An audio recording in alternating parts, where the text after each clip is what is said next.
fans world, my name is Amir Recon. Hopefully guys enjoyed the video of the top 10 anime where the main character becomes dark after being betrayed. Woo!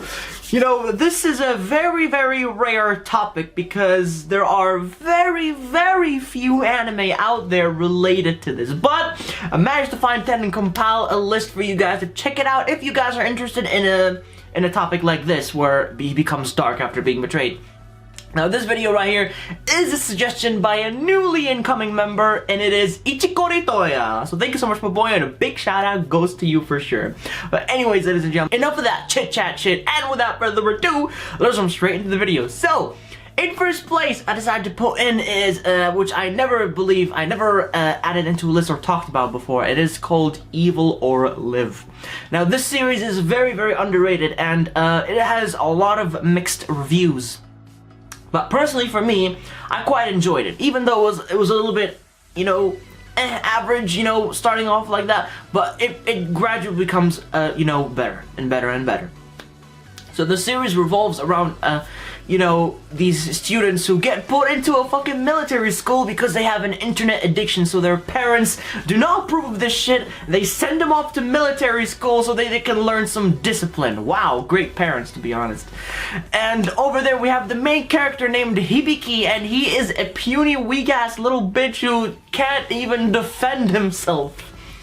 And, he meets a guy there named Shin, where he promises him that, together we will escape this military school and be free. But later on, he then betrays him, and Hibiki then, you know, gets beat up. And then Shin goes into hiding, and he doesn't know where he is. And after being betrayed, the personality of Hibiki changes, and he becomes a badass. He becomes dark. He becomes so OP, yo.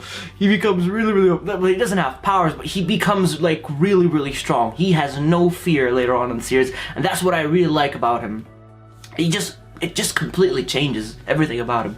So definitely do check out Evil or Live if you haven't yet.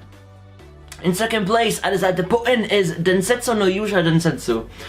This series is also good, and I did put it in my previous video, in the list of my previous video, and I did talk about it. But if you guys wonder, well, who does betray him in the series? Well, if you watch the series, really nobody does betray him. Not a single person betrays him. But the main thing that betrays him is actually his powers alone.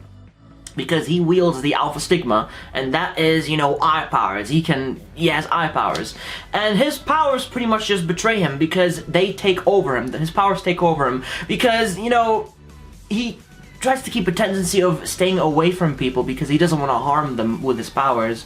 But if he didn't have those powers, of course, he can just go out and make friends and get a bunch of girls to fall in love with him. So he can do a lot more if he doesn't have those powers. Because he has those powers, he feels like he's betrayed, so he has to stay away from a lot of people. But pretty much other than that, that's mainly the thing that really betrays him, is his powers.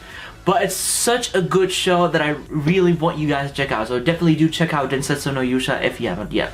But that is mostly it for this list, ladies and gentlemen. But once again, a big shout out to you, Ichikori Toya, for this list. And yeah, that's pretty much it for this video. So hopefully you guys enjoyed the video. If you have any more suggestions or ideas for a top 10 list, let me know in the comment section down below. And I'll definitely do give you a shout out if you had to get chosen. So ladies and gentlemen, thank you so much for watching, and I'll see you in my next video. Adios!